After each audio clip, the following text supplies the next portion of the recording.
To our modern sensibilities, the rationalist approach seems quixotic. I find it incredibly naive that in the 17th and 18th centuries, ambitious intellectuals believed that they could explain everything in the cosmos by rational thought only.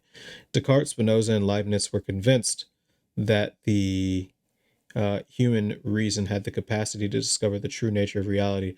I believe Kant named his famous book The Critique of Pure Reason to critique the rationalists. Which I don't know. Like when I think about like NP complete type problems in computing, and when I think about Godel's incompleteness theorem and things like that, there are things like this statement is false, for example, which would make, if the statement were true, that would make it a false statement.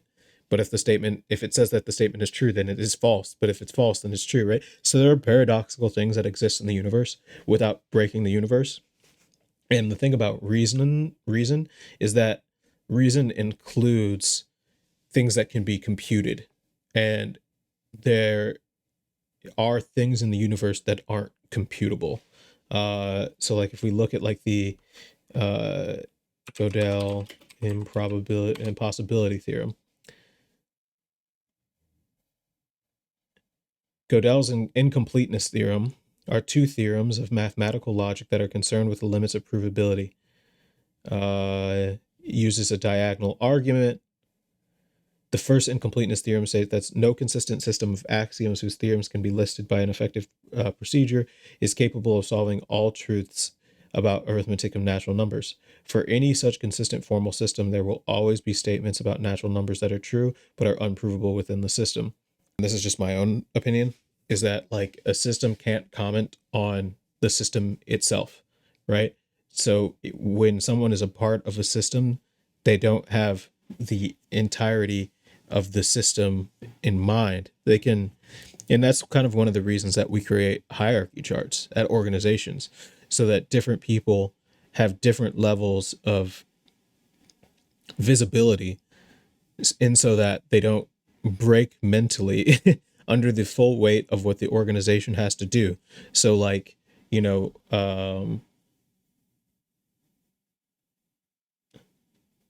let's draw like an org chart. So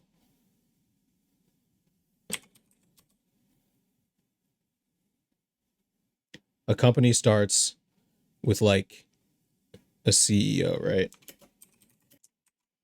So a company starts with like a CEO, and the company has, let's say, this much responsibility to do, right? So like the company has quite a lot of responsibility, but for the most part, the CEO's level of, so let's just say that this is, hold on, this is the company's responsibility. So this could be everything that the company does, right? So this could be shipping, this could be product creation, this could be marketing, this could be sales, and as long as the CEO's competence level, CEO's competence level. Okay, hold on.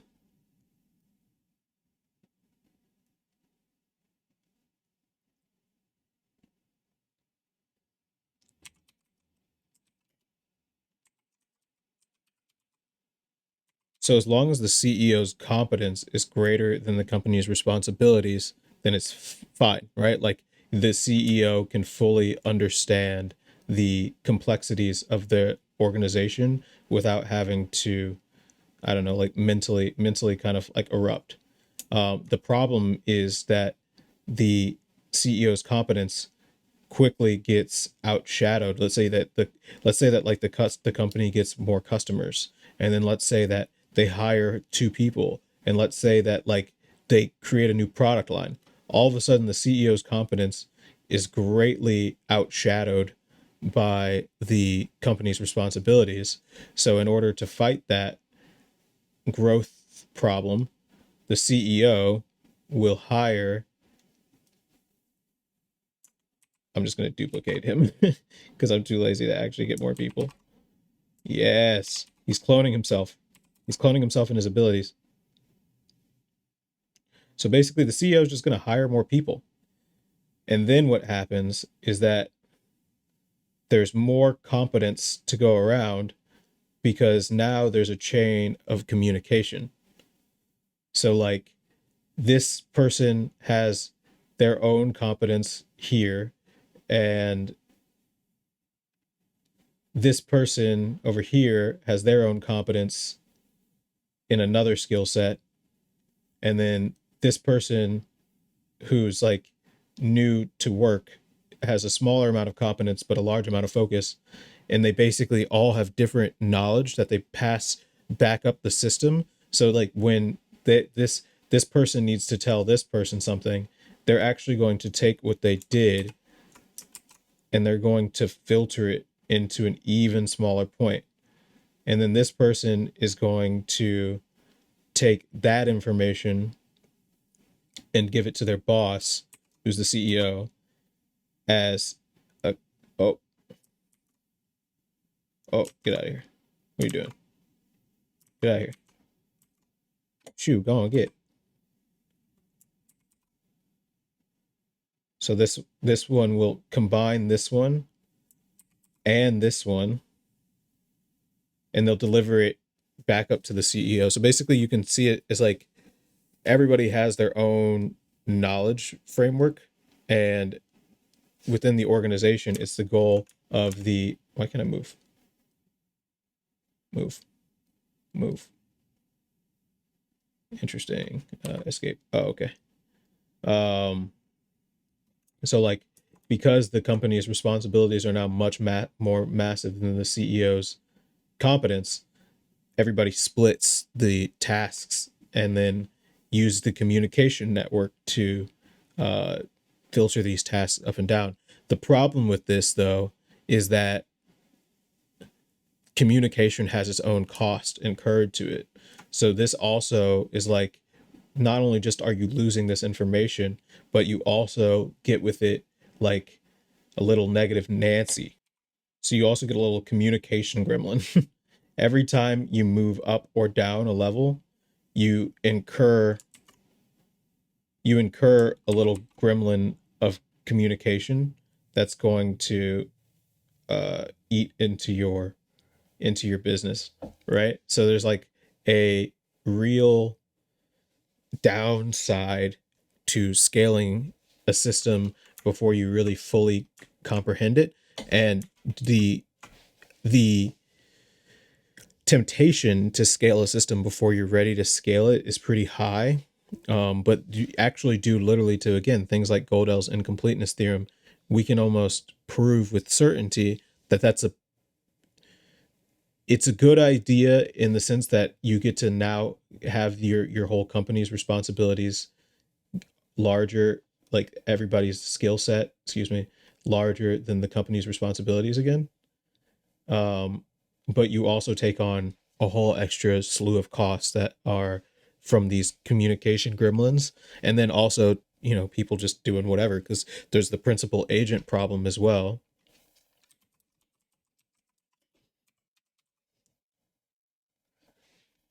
where one person, the agent, is able to make decisions and or take behalf on the impact of the principal. Basically what this means is that like you will be doing something for a boss that you don't like and you don't like your job, and you'll half-ass it.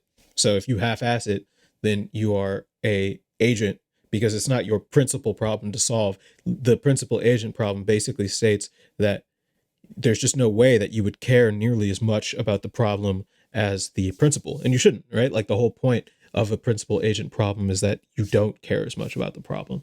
So I think that these things are interesting, how these systems can actually be described and in our daily lives too, because we can kind of see them functionally. So that's how the incompleteness system fits into the world of business.